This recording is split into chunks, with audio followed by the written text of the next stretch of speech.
ಗದ್ದೆಯಂತಾದ ಗ್ರಾಮದ ರಸ್ತೆ, ಬಕೆಟ್ನಲ್ಲಿ ಚರಂಡಿ ನೀರೆತ್ತಿ ಹಾಕುವ ನಿವಾಸಿಗಳು. ನಾಳೆ ಹೋಟ್ ಹಾಕಿ ಅಂತ ಬರ್ಲಿ, ಮಾಡ್ತೀವಿ. ಮಹದೇವ ನಗರ ಜನರ ದುಸ್ಥಿತಿ.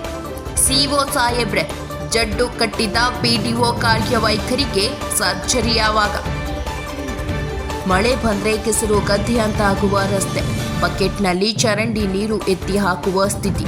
ವಿದ್ಯುತ್ ಇಲ್ಲ, ಕಾಡು ಪ್ರಾಣಿಗಳ ಕಾಟ, ಕುರಿ ದೊಡ್ಡಿಗಳಿಗಿಂತ ಹೀನಾಯ ಮನೆಗಳಲ್ಲಿ ವಾಸ. ಇದು ನಂಜನಗೂಡು ತಾಲೂಕು ಕೆಡಿಯಾಲ ಗ್ರಾಮ ಪಂಚಾಯಿತಿ ವ್ಯಾಪ್ತಿಯ ಮಹದೇವ ನಗರ ಗ್ರಾಮದ ದುಸ್ಥಿತಿ.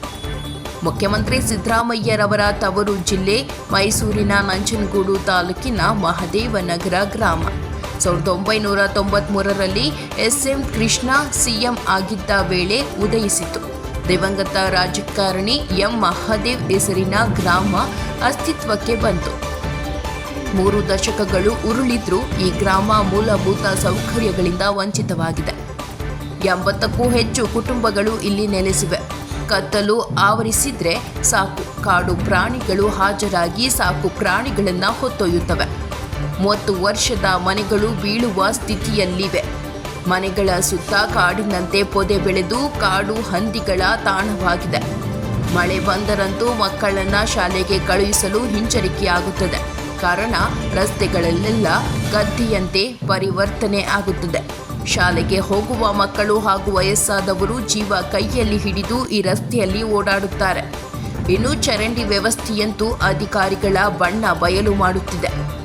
ಮನೆ ಮುಂದೆ ಇರುವ ಚರಂಡಿಯಿಂದ ಕೊಳಚೆ ನೀರು ಸರಾಗವಾಗಿ ಹರಿದು ಹೋಗಲು ಸಾಧ್ಯವಾಗದೆ ಗಬ್ಬೆದ್ದು ನಾರುತ್ತಿದೆ.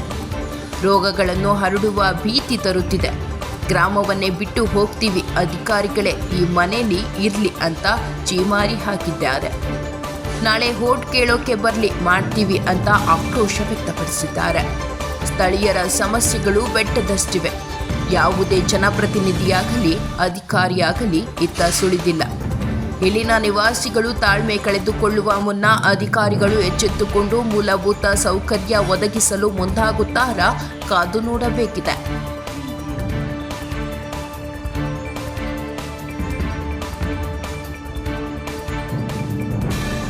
ಈಗ ಆಸ್ಪತ್ರೆಗೆ ಹೋಗಿ ಒಂದು ವಾರದಿಂದ ಬರ್ತೇ ಇಲ್ವ, ನಾನು ತಲೆನೂ ಬಿಡ್ತೇ ಇಲ್ಲ. ಈ ನೀವು ವಾಸನೆ ಕುಡ್ದು ತಳ್ಳಿ ಲಡ್ನೆಲ್ಲವಿ ತುಂಬ ಹೋಯ್ತದ. ಹೊಸಾರು ಗೋಡ ಗಂಟಿವಿ ಮನೆ ಒಳಕ. ಹಿಂಗೆ ಅದೆಲ್ಲ ಬಾವಿ ಕಣಾಗ ಏನಾರಿ ನಾವು ತಾನೇ ವಾಸನೆ ಕುಡಿಲಿ. ನಾನು ಬಂದು ನೋಡ್ತಾರ ಅಂದರೆ ಯಾರೂ ನೋಡೋಗಿಲ್ಲ, ಮಾಡ್ಸೋಗಿಲ್ಲ. ನಿಮ್ಮ ಹೆಸರು? ಚಾಮುಂಡಿ.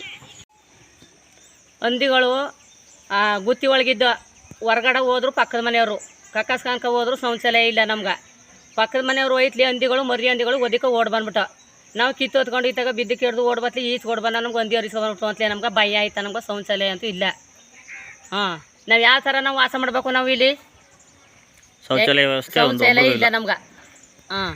ಈ ಮುದುಕರು ಮೋಟ್ರುಗಳು ಹೋದ್ರೆ ಅವ್ರ ಪೈಗಳು ಹಂದಿ ಬೈದಲ್ಲಿ ಹಂಗೆ ಹೋಗೋದು. ಅವರು ಪಾಪ ಇಲ್ಲಿ ರೋಡ್ನಲ್ಲಿ ಅವರು ನಿಂತ್ಕೊಂಡು ಇದು ಮಾಡ್ತಾರೆ. ತಿರ್ಗಡೋರು ಇನ್ನೇನು ಪಟ್ಟಿ ಮೇಳ ಬೆಳ್ಕೊಂಡು ಗುತ್ತಿ ಬೆಳ್ಕೊಂಡು ಹಿಂಗೆ ದಾರದಲ್ಲಿ ಕೂತ್ಕೊತಿದ್ರೆ ಗುತ್ತಿ ಒಳಗೆ ಹೋಗೋಕ್ಕಾಗಲ್ವಲ್ಲ, ಏನು ಮಾಡೋದು ಅಂತೀವಿ ನಾವು. ಪಕ್ಕದ ಮನೆಯವ್ರು ಯಾಕೆ ಪಕ್ಕದ ಮನೆಯವರು ಗಂಡ್ಸ್ಗಳು ಹಂಗೆ ಹೊರಕ್ಕೆ ಹೋದ್ರು. ಗಂಡ್ಸ್ಗಳು ಹಂಗೆ ಏನು ಹಿಂಚರ್ಕೊಂಡು ಮರಿ ಅಂತ ಏನು ಬೊಬ್ಬು ಗುಟ್ಕೊ ಬಂದ್ಬಿಡ್ತಂತ ಅವ್ರು ಎದ್ರಕೊಂಡು ಓಡ್ ಬಂದರು. ಇತ್ತಾಗ ಏನು ಮಾಡೋದು? ಶೌಚಾಲಯ ಇಲ್ಲ. ನಾವು ಮನೆಗೆ ಬಂದು ಈಗ 30 ವರ್ಷ ಆಯಿತು. ಇಲ್ಲಿ ನೋಡಿದ್ರೆ ಬೆಳ್ಕೊಂಡವ ಏನ ಎತ್ಲ ಅಂತೂ ಪಂಚಾಯತಿಯವ್ರು ಬಂದು ತಿರ್ಗಿ ನೋಡಿಲ್ಲ. ಇಲ್ಲಿ ಆ ಕಡೆ ನೋಡಿದ್ರೆ ಎಲ್ಲ ಬೆಳಕ ನಿಂತವ.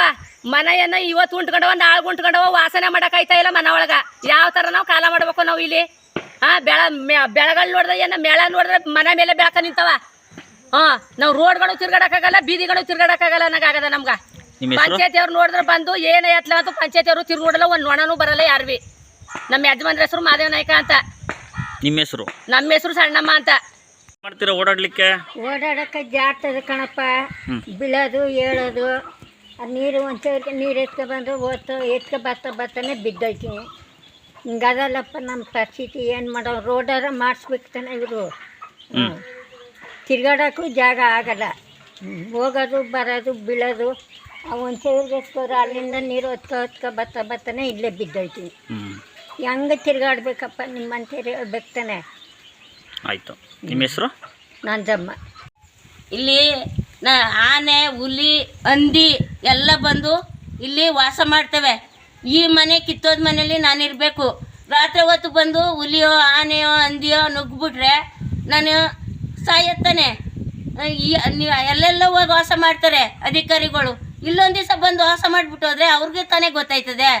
ಇಂಥ ಮನೆಗಳೆಲ್ಲ ಅವರೆಲ್ಲ ಬಡವ್ರ ಕಷ್ಟ ಏನು ಎತ್ತ ಅನ್ನೋದು ಗೊತ್ತಾಯ್ತದಲ್ಲ. ಒಂದು ಮನೆ ಕೊಟ್ಟಿದ್ದಾರೆ ನಮಗೆ,